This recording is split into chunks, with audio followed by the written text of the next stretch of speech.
نہیں ہے. اب رہ گیا سیدہ عائشہ والا معاملہ، وہ بھی فزیکل ورلڈ کی چیز ہے. تو یہ بتائیں کہ کہاں مسلمانوں کی کتابوں میں یہ لکھا ہے کہ سیدہ عائشہ بالغہ نہیں تھی اس وقت؟ جب وہ بالغہ ہو گئیں، چاہے وہ 9 سال کی عمر ہو یا 19 سال کی عمر ہو، یہ بحثیں علیحدہ ہیں، اس کو چھوڑ دیں، ان بحثوں کا کوئی اس سے تعلق ہی نہیں ہے. میڈیکلی آج بھی 9 سال کی عورت کا بالغہ ہونا ثابت ہے، لیکن لاکھوں میں کوئی ایک.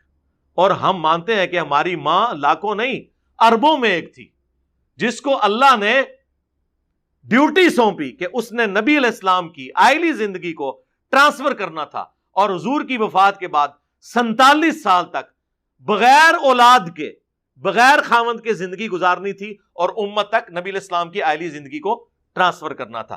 سیدہ عائشہ سلام اللہ علیہا تو وہ اسپیشل خاتون ہی تھی، بالکل اسپیشل تھی، میڈیکلی بھی اسپیشل تھی اور ہمارے لیے ویسے ہی اسپیشل تھی. تو یہ ویسے چھوڑ دیں، اور شادی ہوئی ہے، آپ کو اس سے کیا لینا دینا ہے؟ پھر کہتے ہیں جی آپ اپنی بچی دیں گے.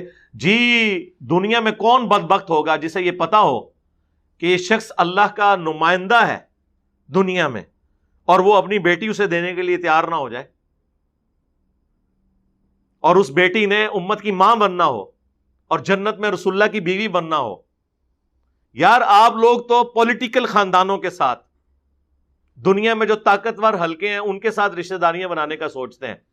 جو کائنات کے پلان کا مالک ہے، اس کی جو محبوب ہستی ہے، اس کے ساتھ رشتہ داری کا کوئی نہیں سوچے گا. سیدنا عمر نے ویسے ہی مولا علی سے ان کی بچی کا رشتہ مانگ لیا تھا. انہیں کیا جنت کی بشارت نہیں ملی ہوئی تھی؟ لیکن انہوں نے کہا کہ میری خواہش ہے کہ میری رسول اللہ کے خاندان کے ساتھ رشتہ داری ہو جائے. اور پھر سیدنا علی نے اپنی بیٹی کا نکاح ان سے کیا. تو آپ یہ سارے کے سارے وہ معاملات ہیں جو اس کے ساتھ تعلق رکھتے ہیں، انہیں اس کی امپورٹنس کا پتہ ہے. یہ کوئی اعتراض بنتا ہی نہیں تھا.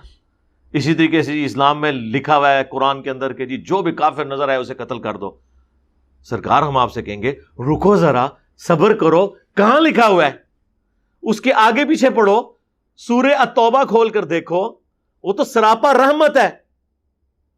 اللہ کے غضب بھی اس میں بیان ہوا، لیکن وہ سراپا رحمت ہے کہ اس غضب کی حالت میں بھی کہا گیا ہے کہ اب بھی اگر کوئی امن مانگتا ہے اسے امن دو، تاکہ وہ قرآن سنے اور اللہ کی طرف رجوع لے آئے.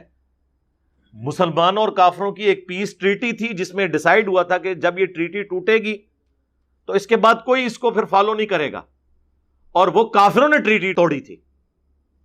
جب کافروں نے وہ ٹریٹی توڑ دی، اس کے بعد وہ ایکٹیویٹی پرفارم کی گئی کہ اس زمانے میں جن لوگوں نے یہ بد عہدی کی تھی، اور بد عہدی کی سزا اس زمانے میں یہ مانی جاتی تھی، اس کے اگینسٹ یہ ساری باتیں ہوئی ہوئی ہیں. نہ کہ یہ ہے کہ جو بھی کافر نظر آئے. یار مسلمانوں نے 300 سال یہاں حکومت کی ہے، آج بھی 50% سے زیادہ، بہت محتاط اندازہ لگا لیں، ورنہ میرے نزدیک تو 70% سے زیادہ اس وقت بھی سب کانٹیننٹ میں کافر ہیں. تو اگر تلوار کے زور پہ آپ کو مسلمان بنانا ہوتا تو مسلمان بنا نہ لیتے. میرا تعلق تو ویسے ہی مغلیہ خاندان سے ہے، اور ہمارے بڑوں نے حکومت کی ہے یہاں پہ. ہم ان کی حکومت کو مسلمان حکومت سمجھتے ہیں، اسلامی حکومت نہیں سمجھتے. جتنے ان کا یہاں پہ زور تھا، تلوار کی نوک کے اوپر سب کو کلمہ نہیں پڑھا سکتے تھے؟ نہیں پڑھایا. دوسری طرف ضرور غلو کر لیا جلال الدین اکبر نے کہ اس نے ہندو عورتوں سے بھی شادیاں کی ہوئی تھی. مسلمان ہمیشہ مائنورٹی میں رہے یہاں پہ، لیکن پھر بھی حکومت میں رہے. اس کے باوجود انہوں نے کبھی تلوار کے زور پہ لوگوں کو مسلمان نہیں کیا. لہٰذا یہ بالکل، البتہ جو شروع میں اسلام پھیلا رومنز اور پرشین کے خلاف، تو ظاہر ہے وہ بدماش حکومتیں تھیں، استحصال کرتی تھیں عوام الناس کا. وہ عوام الناس نے خود مسلمانوں کو ویلکم کیا جب ان کے ظالم حکمرانوں سے مسلمانوں نے نجات دلائی ان کو. اور وہ اللہ تعالیٰ کے پلان کا حصہ تھا کہ دنیا کو فریڈم آف ایکسپریشن دینا ہے. اسلام دور جدید کا خالق ہے. آپ کے انڈیا ہی کے تو اسکالر ہیں وحید الدین خان صاحب، جن کو سب سے بڑے ایوارڈ انڈین گورنمنٹ نے دیے ہوئے ہیں. اور جو آپ کے پرائم منسٹر مودی ہیں وہ تو بڑی عزت کرتے ہیں ان کی. پچھلے دنوں جو کورونا میں فوت ہوئے ہیں 90+ ایج کے اندر، ان کی آپ کتاب پڑھ لیں، چھوٹی سی کتاب ہے، اسلام دور جدید کا خالق، کہ اس دور جدید میں فریڈم آف ایکسپریشن اسلام نے دیا ہے. پہلے جو بادشاہ کا دین ہوتا تھا وہی رعایا کا دین ہوتا تھا. اسلام نے پہلی دفعہ یہ اجازت دی کہ رعایا اور بادشاہ کا دین مختلف ہو سکتا ہے. ورنہ رومنز جب تک بت پرست تھے پوری رومن امپائر بت پرست تھی. جب کانسٹنٹائن II نے کرسچینٹی اڈاپٹ کر لی، یا اس زمانے کا آپ کہہ لیں وہ اسلام تھا، تو پوری رعایا جو ہے اس کو اسلام قبول کرنا پڑا، کرسچینٹی قبول کرنی پڑی. لیکن کیا سیدنا عمر نے جب پرشین اور رومن امپائر گرائی ہے تو کیا انہیں تلوار کی زور کے اوپر کہا کہ مسلمان ہو جاؤ؟ آج بھی 1.5 کروڑ عربی ایسے ہیں جو بائی برتھ کرسچن ہیں. 1.5 کروڑ، 150 لاکھ، 15 ملین. ورنہ عرب ملکوں میں تو کوئی نہیں بچنا چاہیے تھا. اور ان 1400 سالوں میں عرب میں کبھی غیر مسلم کی حکومت نہیں رہی ہے، ایٹ لیسٹ حرمین کی سرزمین کے اوپر.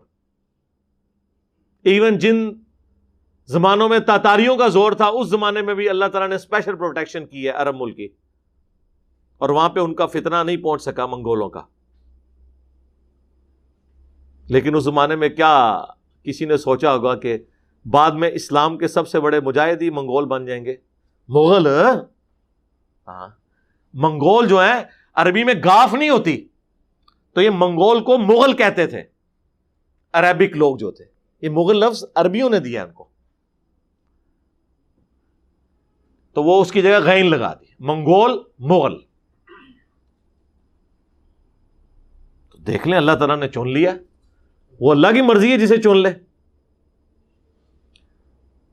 کعبے کو مل گئے پاسباں صنم خانے سے، اس وقت بھی ملے، آج بھی ملے. آج الحمدللہ اسلام کا لیڈنگ پلیٹ فارم ہمارا یہ پلیٹ فارم ہے. وہ تو اللہ کی مرضی ہے کہ کسی کو کہاں سے اٹھا کے اور کہاں پہ بٹھا دے، یہ اس کی مرضی ہے. تو خدا کے لیے اس چیز کو سمجھیں، اسلام تلوار کے زور پہ نہیں. انیشلی بدماشوں کو اکھاڑنے کے لیے تلوار کی ضرورت پڑی، لیکن وہ اخلاق سے ہی پھر پھیلا.